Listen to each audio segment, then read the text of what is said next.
नमस्कार, जनतंत्र टीवी देख रहे हैं आप। मैं हूं आपके साथ साहिल धुलिया। बुलेटिन की शुरुआत करेंगे। आज के समय में छोटे बच्चे भी नशे में घिरते जा रहे हैं। इन बच्चों के भविष्य को देखते हुए भूपेश बघेल सरकार ने नशे की आदत को छुड़ाने के लिए मुहिम शुरू की है। इसके लिए छत्तीसगढ़ राज्य बाल अधिकार संरक्षण आयोग की स्थापना की गई है। इस आयोग के स्थापना दिवस पर सीएम भूपेश बघेल, शिक्षा मंत्री प्रेम सहाय टेकाम के साथ कई लोग शामिल हुए।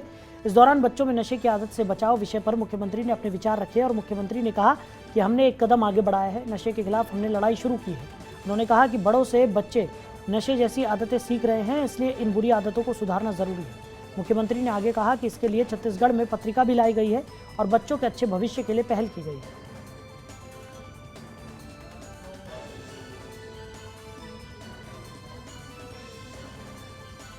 शिक्षा अधिकार आयोग के द्वारा 12वें स्थापना दिवस के अवसर पर कार्यक्रम आयोजित किया गया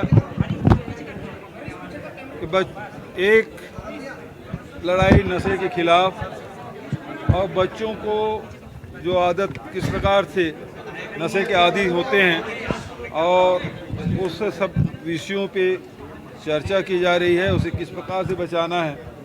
और बहुत सारे जो नशे हैं उसके अलावा एक नया नशा आ गया है, वो मोबाइल है। बच्चों के हाथ में मोबाइल पहुंचने के बाद और ये लॉकडाउन हुआ कोरोना के कारण से, ऑनलाइन पढ़ाई हुई तो बच्चों को उपलब्ध कराया गया मोबाइल। अब मोबाइल जब बच्चों के हाथ में आया है तो ऑनलाइन पढ़ाई के साथ साथ बच्चे अब उसमें नेट भी है, तो नेट के चलते बहुत सारे और भी उसमें गेम्स होते हैं, पबजी है और दुनिया भर के बहुत सारे ऐसे चीज़ें आ जाती है जिससे बच्चे उसके आदी होते हैं और उसके कारण से उनका बचपना होते जा रहा है। ये चिंता का विषय है और इस विषय में विशेषज्ञ भी आए हैं, वो भी बता रहे हैं। 3 जिले को, सूरजपुर, बिलासपुर और 1 जिला और स्थिति को रायपुर, 3 को पायलट प्रोजेक्ट के रूप में इसमें लिया गया है और इस चुनौती का सामना हमको किस प्रकार से करना है। वहीं अग्निपथ योजना के खिलाफ देश के कई हिस्सों में विरोध प्रदर्शन हो रहे हैं। छत्तीसगढ़ के सीएम भूपेश बघेल ने अग्निपथ योजना पर प्रतिक्रिया दी है। उन्होंने कहा कि 4 साल की ट्रेनिंग के बाद युवा फिर बेरोजगार हो जाएगा और अगर युवा गलत दिशा में गया तो इसकी जवाबदेही किसकी होगी। वहीं उन्होंने कहा कि पुलिस की ट्रेनिंग अलग है और सेना की ट्रेनिंग बिल्कुल अलग है। क्या फायदा मिलेगा? आप यदि एक तो वैसी 2 साल से सेना में भर्ती आप बंद कर दिए हैं, दूसरे ये केवल 4 साल के रख रहे हैं। 4 साल बाद वो जब जवान आएंगे तो क्या करेंगे? पुलिस लाइन आर्डर के लिए होता है, सेना वो सुरक्षा के लिए होता है।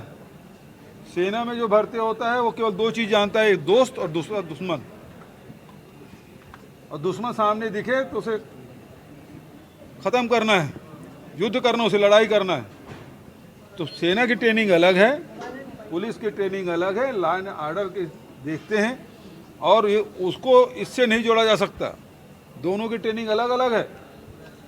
तो क्या इस प्रकार से बात करके देश को ये संदेश देना चाहते हैं कि आगे पुलिस चाहे प्रदर्शनकारी आए, आंदोलनकारी हो, धरना दे, प्रदर्शन करे, बातचीत से समाज में और बहुत सारी घटनाएं घटती है, उसको समझा बुझा के पुलिस अपने पब्लिक रिलेशन डेवलप करती है और उससे लॉ एंड ऑर्डर की स्थिति वो संभालते हैं। सेना वो नहीं करते और उस प्रकार से आप उम्मीद करते हैं तो वो ट्रेनिंग अलग है, ये ट्रेनिंग बिल्कुल अलग है। नंबर 2, सेना पूर्णकालिक भर्ती क्यों नहीं कर रहे हैं? 2 साल से आप भर्ती नहीं कर रहे हैं और 4 साल बाद वो जवान 22-23 साल का लड़का वापस जब अपने घर लौटेगा और बेरोजगार होगा तो इतने लोगों को सब जगह क्या पुलिस में भर्ती करेंगे? संभव है। और भर्ती हुए ठीक है और नहीं भर्ती हुए वो तो उनको तो बंदूक चलाना आ गया है। तो समाज को किस दिशा में ले जा रहे हैं आप? आपकी नीयत ठीक नहीं दिखाई दे रही है। समाज के बच्चों को में इस प्रकार से आप आधा अधूरा छोड़ देंगे तो फिर तो वो गिरोह बना के आपराधिक घटनाओं में भी शामिल हो सकते हैं। अभी आप देखेंगे चाहे नक्सली प्रभावित क्षेत्र हो और दूसरे क्षेत्रों में आखिर किन लोगों ने ट्रेनिंग दी? वो जो ट्रेनिंग हुआ है, नक्सलियों को ट्रेनिंग किसने दी? तो यदि ऐसे इस प्रकार के हजारों की संख्या में बिल्कुल नौजवान बच्चे हैं और वो बेरोजगार हो जाएंगे तो उसके सामने क्या है? यदि वो गुमराह हो गए तो उस गांव के, उस शहर के, उस प्रदेश की स्थिति क्या होगी? उधर देश भर में अचानक से डीजल पेट्रोल का संकट आ चुका है। छत्तीसगढ़ में भी पेट्रोल डीजल की आपूर्ति बाधित हुई है। पेट्रोलियम कंपनियां पहले ये मुकाबले आधे से कम पेट्रोल डीजल पंप को दे रही है। इसकी वजह से पूरे देश में पेट्रोल डीजल की कमी बनी हुई है। इस पर मुख्यमंत्री भूपेश बघेल ने केंद्र पर निशाना साधते हुए कहा कि हम श्रीलंका बनने की ओर अग्रसर है। श्रीलंका में भी सबसे पहले पेट्रोल डीजल की कमी हुई थी। अब हमारे देश में भी हालात चिंताजनक है। पेट्रोल पंप यूनियन वाले भी मुझसे समय मांगे हैं, वो क्या स्थिति है उसके बारे में उनको शाम को बुला कर उनसे चर्चा करूंगा। और पूरे देश में इस प्रकार से आपूर्ति घटाई जा रही है, मतलब क्या जो श्रीलंका की स्थिति है उस दिशा में हम लोग जा रहे हैं। सबसे पहले तो वहाँ पेट्रोल डीजल मिलना ही बंद हुआ था। क्या देश उस दिशा में जा रहा है? भारत सरकार को इस मामले में स्पष्ट करना चाहिए कि क्यों ऐसा हो रहा है कि 30-40% पेट्रोल डीजल में कटौती की जा रही है और आने ट्रांसपोर्टिंग इससे प्रभावित होगा, इससे महंगाई बढ़ेगी। और दूसरी बात, अब खेती किसानी का सीज़न आ गया है, यदि डीजल नहीं मिलेगा तो खेती भी प्रभावित होगा, क्योंकि हमारे यहाँ धान की खेती होती है, बोई का सीज़न है, चाहे वो धान बोएं, चाहे अरहर बोएं, चाहे वो कोदो कुटकी रागी बोएं, चाहे मक्का बोएं, वो सारे फसलें अब बोने का सीज़न आया है। और ऐसे समय में डीजल नहीं होगा तो बड़े संकट में हम लोग फंस सकते हैं। तो वहीं अगली बड़ी खबर रायपुर से। छत्तीसगढ़ में मंत्री के नाम पर ठगी की कोशिश की गई। छात्रों ने व्हाट्सएप में डीपी बदलकर रकम मांगी। मंत्री टीएस सिंहदेव के नाम से अधिकारियों से पैसे मांगे गए। सिविल लाइन थाने में एफआईआर दर्ज हुई है। स्वास्थ्य मंत्री टीएस सिंहदेव की अपील कि ऐसे भ्रामक संदेश और जानकारी पर विश्वास न करें।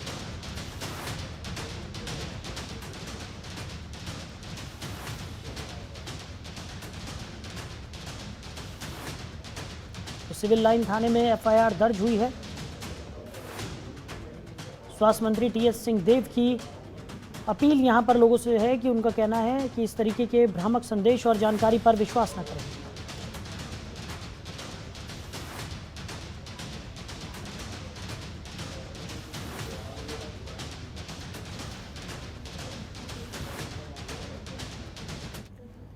तो साल 2023 में होने वाले विधानसभा चुनाव को लेकर बीजेपी ने तैयारियां शुरू कर दी हैं। आपको बता दें कि बीजेपी कार्यकर्ताओं को चार्ज देने के साथ ही वोट बैंक पर बीजेपी की नज़र है।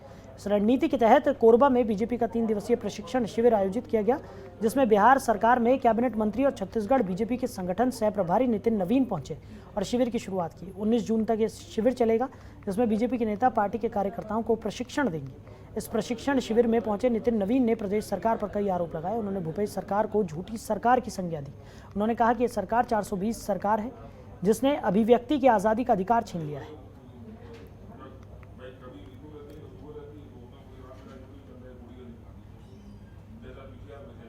एक सेकंड सर, प्रशिक्षण वर्ग शिविर के बारे में बताइए।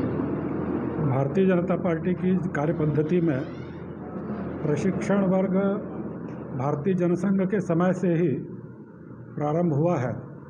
इस प्रशिक्षण के पीछे जो भाव है तो यह है कि भारतीय जनता पार्टी का कार्यकर्ता सभी प्रकार से जब फील्ड में काम करने जाता है तो भारतीय जनता पार्टी की विचारधारा क्या है, भारतीय जनता पार्टी का सिद्धांत क्या है, भारतीय जनता पार्टी की रीति नीति क्या है, और देश और समाज में जिस प्रकार से वातावरण चल रहा है उन वातावरण से भी रूबरू हो, इस प्रकार से अनेक सत्रों के माध्यम से उस कार्यकर्ता को पूर्ण तरह से तैयार किया जाता है, प्रशिक्षित किया जाता है। इसके पीछे का यही भाव है कि समाज जीवन में भारतीय जनता पार्टी के कार्यकर्ता की अलग से पहचान हो।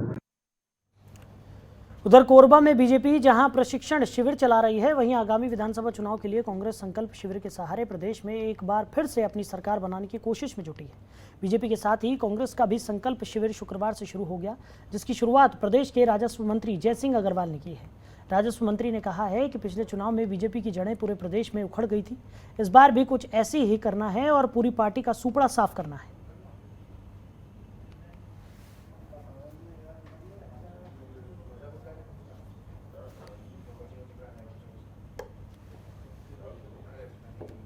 वहीं बालोदा बाजार जिला मुख्यालय पर बने Swami Atmanand English medium school में कोई बच्चा न छूटे, इस बार शिक्षा पर है सबका अधिकार की थीम पर शाला प्रवेश उत्सव का शुभारंभ किया गया। शिक्षण सत्र 2022 और 23 के शुभारंभ अवसर पर 6 से 14 साल के बच्चों को शाला में प्रवेश देने के लिए प्रवेश उत्सव मनाया गया। इस अवसर पर Swami Atmanand English medium school में संसदीय सचिव चंद्रदेव रॉय, बलौदा बाजार विधायक प्रमोद शर्मा, अध्यक्ष पाठ्य पुस्तक निगम शैलेश नितिन त्रिवेदी समेत कई अधिकारी मौजूद रहे। इस कार्यक्रम का वर्चुअल रूप से शुभारंभ करते हुए मुख्यमंत्री भूपेश बघेल ने कहा कि वर्तमान दौर में शिक्षा को नवाचार और नई प्रौद्योगिकी के साथ जोड़ने की जरूरत है।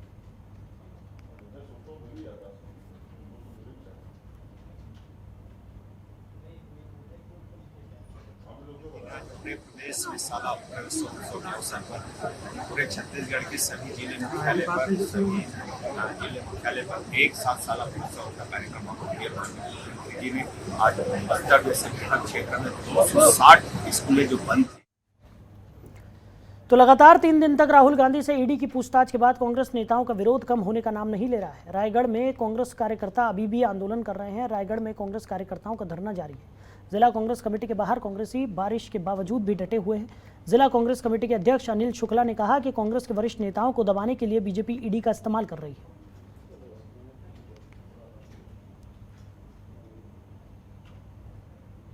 आज हम लोग ईडी प्रवर्तन निदेशालय के कार्रवाई के विरोध में जिला कांग्रेस कमेटी रायगढ़ के द्वारा यहाँ धरना दे रहे हैं। और आज जो भारतीय जनता पार्टी की सरकार है, ये झूठे मुकदमे में फंसाने का जो प्रयास कर रही है, विरोधी दल को दबाने का प्रयास कर रही है, ये एक प्रकार से लोकतंत्र की हत्या है।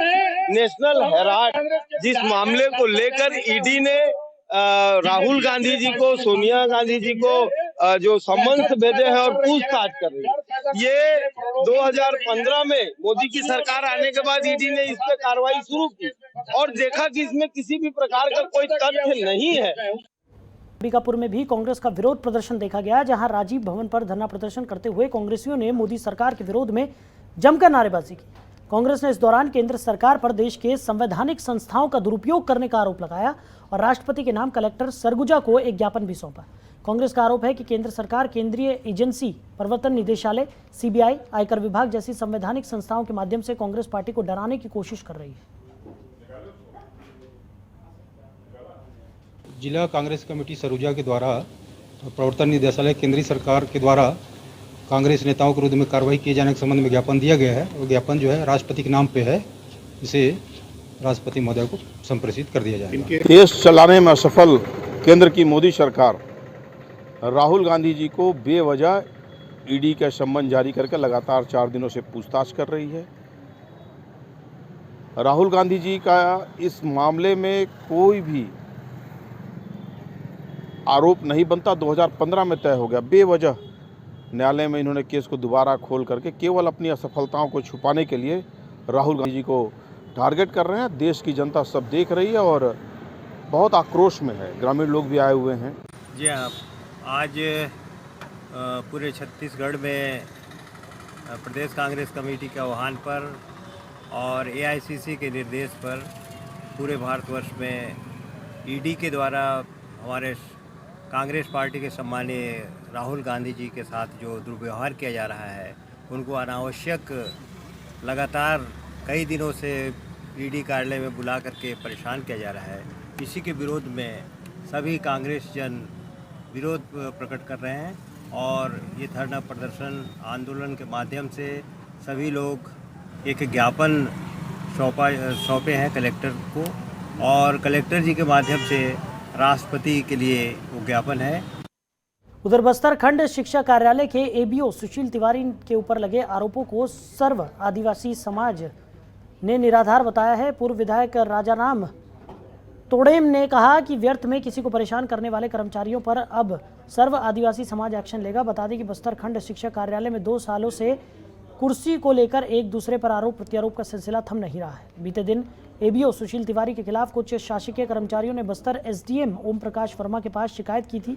सर्व आदिवासी समाज ने इसका विरोध किया और आरोपों को निराधार बताया। साथ ही उन शिक्षकों के ऊपर भी कड़ी कार्रवाई करने की बात कही जो व्यक्तिगत मुद्दे को सार्वजनिक कर समाज को बांटने की कोशिश कर रहे हैं।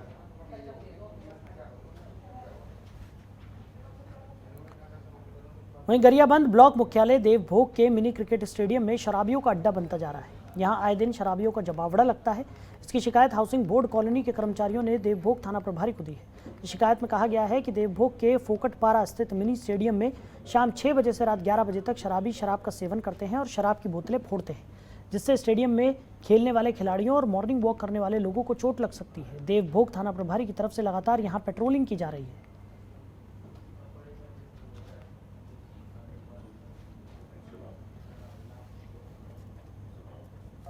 पारा देवभोग में हाउसिंग बोर्ड कॉलोनी से लगा हुआ मिनी स्टेडियम है, जहाँ पे शाम 6 बजे से शराबियों का जमावड़ा लगा रहता है, हो हल्ला होता है, जिससे कॉलोनी वासियों को परेशानी हो रही है। वहाँ पे महिलाएं, बच्चे इवनिंग वॉक में जाते हैं, अपशब्द सुन के अपमानित महसूस होता है। और कॉलोनी में ग्राउंड में ग्राम के वरिष्ठ और जितने भी बच्चे मॉर्निंग वॉक करने आते हैं, फूटे बोतलों से उनको परेशानी हो रही है, जिसके संबंध में हम कॉलोनी वासियों ने थाना देवभोग में एक आवेदन कर दोषियों के विरुद्ध कार्रवाई के लिए हाउसिंग बोर्ड कर्मचारियों द्वारा मिनी स्टेडियम में लोगों द्वारा शाम को दारू पीने के शिकायत किए हैं, जिस पर मैं स्वयं 2 दिन पेट्रोलिंग किया हूँ। पहले दिन 3 लड़के वहाँ पर बैठे मिले थे, दारू नहीं पी रहे थे, लोग घूमने आए थे और वहाँ पे पेट्रोलिंग बढ़ा दिया गया है। वहाँ पे अब दारू वारू कोई पीना बंद हो गया है। ब्लॉक मुख्यालय देवभोग के मिनी क्रिकेट स्टेडियम अब शराबियों का अड्डा बनता जा रहा है। हाउसिंग बोर्ड कॉलोनी के कर्मचारियों ने देवभोग थाने में लिखित शिकायत दर्ज कराई है। कर्मचारियों का मानना है कि शाम ढलने के बाद मिनी क्रिकेट स्टेडियम में शराबियों का जमावड़ा होता है। बहरहाल देखने वाली बात होगी शराबियों पर देवभोग पुलिस कब तक कार्यवाही करती है। मनमोहन नेताम, जनतंत्र टीवी, गरियाबंद। फिलहाल इस बुलेटिन में मेरे साथ इतना ही। आप बने रहिए और देखते रहिए जनतंत्र टीवी। नमस्कार। खबरों के निष्पक्ष विश्लेषण के लिए सब्सक्राइब करें Jantantra TV and press the bell icon. Never miss any update.